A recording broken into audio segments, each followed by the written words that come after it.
বাবা বলে ছেলে নাম করবে, লেখাপড়া করে আঙ্গুল চুষবে, চাকরিও পাবে না, বিয়েটাও হবে না, জীবনটা হবে তার বেদানা। বাবা বলে ছেলে নাম করবে, লেখাপড়া করে আঙ্গুল চুষবে।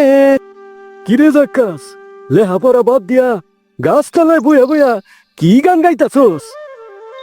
আর লেখাপড়া কইরাও কি আর হইব মামা, যারা লেখাপড়া কইরা সব সিরা আটি বাইন্দা লাইছে, তাগো জীবন তো দেখলাম কুলো কুলো হয়ে গেছে। তাগো বাচ্চা কাচ্চা রে বছরের পর বছর ইলিশ মাছের নাম কইরা পাঙ্গাস মাছ খাওয়াইতাছে। আমি আমার বংশধরের সাথে এত বড় কুলু কুলু করা পারুম না। হ, ঠিকই কইছস, সত্য মিথ্যা জানি না, তবে আমিও দেখছি এক শিক্ষক তার পুলারে ইলিশ মাছ খাওয়াইতে পারে না বইলা ফেসবুকে কান্নাকাটি করতেছে।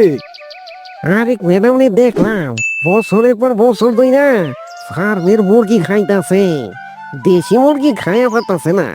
সে কি কান্না, তার কান্না দেখা দুঃখে কষ্টে যন্ত্রণায় আমার ডায়াবেটিস বাইরা গেছিল। হ চাচা, লেখাপড়া কইরা কেউ শান্তিতে নাই, সবার জীবন কুলুকুলু হয়ে গেছে। পড়া শেষ কিন্তু চাকরি নাই, চাকরি পাইলেও বেতন কম, বেতন পাইলেও সংসার চলে না, আর সংসার চললেও বিয়া হয় না। কি কস এটা, বিয়া হয় না কে? পাত্রী পাওয়া যায় না মামা, পাত্রী পাওয়া যায় না। মাইয়ার বাপেরা তো সরকারি চাকরি ছাড়া মাইয়াই দিতে যায় না। যাক, তাও কোন রকম খুইজা মুইজা বস্তি রানী সকিনা মর্জিনা না হয় দইরা আনলাম। কিন্তু যেই বেতন রে মামা, সারা মাস খায়া পইরা বউয়ের লেগা একটা লিপস্টিক কিনতে গেলে মানি ব্যাগের অবস্থা কুলুকুল হয়ে যায়। কি লাভ এত লেখাপড়া কইরা, এই নামের চাকরি কইরা? আগে শুনতাম মাইনছে কইতো আমাকে একটু শিক্ষিত মা দেও, আমি একটু শিক্ষিত জাতি দিব। আর অহংকার পরিস্থিতি দেখা দা বুঝতাছি, আমাকে একটি শিক্ষিত মা দাও, আমি শিক্ষিত হয়ে তোমাকে একটি কুলুকুলু বেকার জাতি দিব। আরে, লেখাপড়ার ফুল মিনিং কি জানোস? না তো মামা, কি? লে শিক্ষা, খা গুড়, পদে পদে রাস্তায় গুড়। হবে আই ঠিকই কইছে, আমার মাথায় নাই চুল, আমি করি না কোনো ভুল। লেখাপড়া না কইরা কি যে একটা বুদ্ধিমানের কাজ করছিলাম। যখন পড়ালেখা করতাম মন বসতো না পড়ার টেবিলে। আমার আব্বাই কইছিল তোর জীবনেও চাকরি হইব না। পরে পড়ালেখা বাদ দিয়া কাঁচামালের ব্যবসা শুরু করছিলাম।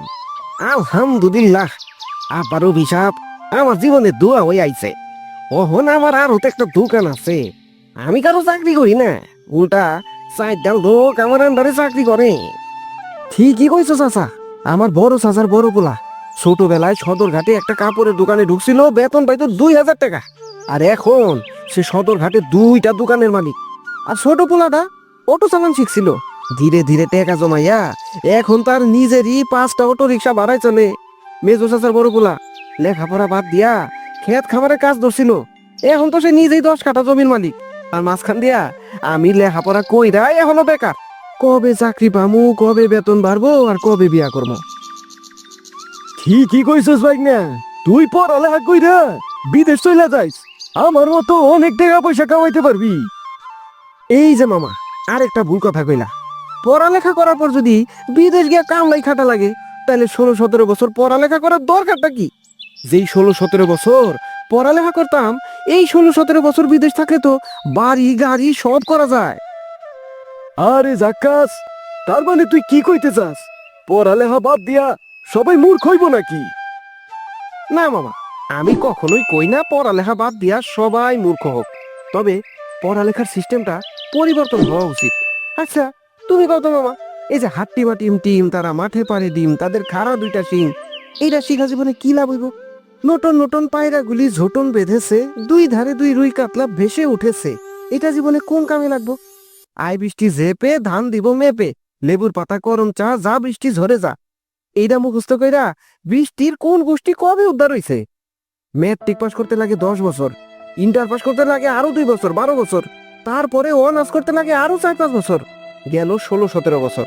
ম্যাট্রিক পাস আর ইন্টার পাস দিয়া তো আজকাল গার্মেন্টসে চাকরি পাওয়া যায় না, তাইলে 10-12টা বছর পড়া কি দরকার? জীবনের এই 10-12টা বছরের কি কোনোই মূল্য নাই? শুধুই ফাইজলামি। আবার ম্যাট্রিক পাস ইন্টার পাস কইরা তুমি যে রাস্তা ঘাটে ফুচকা বেচবা, ঝালমুড়ি বেচবা, সেটাও পারবা না। আত্মসম্মানে লাগবো, লোকে কি কইব। তার মানে কি দাঁড়াইলো, 10-12 বছর পড়ালেখা কইরা তুমি পঙ্গু হয়ে গেলা, না পাইলা ভালো চাকরি, না পারতাছো যেখানে সেখানে যে কোনো কর্ম করতে। সবই তো বুঝলাম রে, তার মানে এখন তুই কি কইতে চাস? মামা, হিসাব ক্লিয়ার। শিক্ষা ব্যবস্থা হইতে হইব স্বচ্ছ। লেখাপড়া সবার জন্য না, শুধুমাত্র যারা ব্রিলিয়ান্ট তাদের জন্য। ভুং ভাং কইরা কোন রকম পাশ কইরা দেশের শিক্ষিতর হার বাড়াইলা ঠিকই, কিন্তু শিক্ষিত বেকারের হার বাড়াইয়া কি লাভ? এই শিক্ষিত দিয়া দেশের কি লাভ হইব ক? সে তো নিজের জীবন টানতে গিয়ে কুলুকুলু হয়ে যাইতাছে, না টানতে পারতাছে নিজেরে, না টানতে পারতাছে পরিবারে। দেশে একটা বেসিক শিক্ষা ব্যবস্থা থাকা দরকার, যেটা সবার জন্য বাধ্যতামূলক। আর এই বেসিক শিক্ষা অর্জন করার পর যে যার যার মতো সাধ্য অনুযায়ী নিজের পথ নির্ধারণ করব।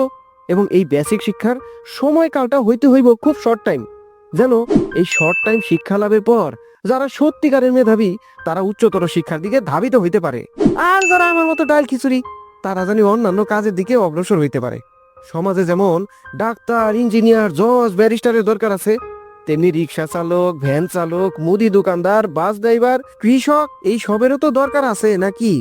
কোনো কাজ যে ছোট কইরা দেখা ঠিক না মামা। হ, তুই ঠিকই কইছস, কিন্তু তোর মতো কইরা কয়জনে ভাবি? আমরা সবাই স্বার্থপর, দেশের কথা কেউ ভাবি না, সবাই যার যার পকেটে চিন্তা করি। কিন্তু মামা, এইখানেই আমরা সবচেয়ে বড় বোকামি করি। আমরা মনে করি দেশে চিন্তা করলে পকেট ভরবো না, কিন্তু পকেটের খোরাক কিন্তু দেশের উন্নয়ন থেকেই আসে। এজন্য আমাকে সবাই আওয়াজ তুলতে হইব। আমাকে কথাটা হওয়া উচিত, আমাকে একটি সুন্দর শিক্ষা ব্যবস্থা দাও, আমি তোমাকে একটি সুন্দর আত্মনির্ভরশীল জাতি দিব।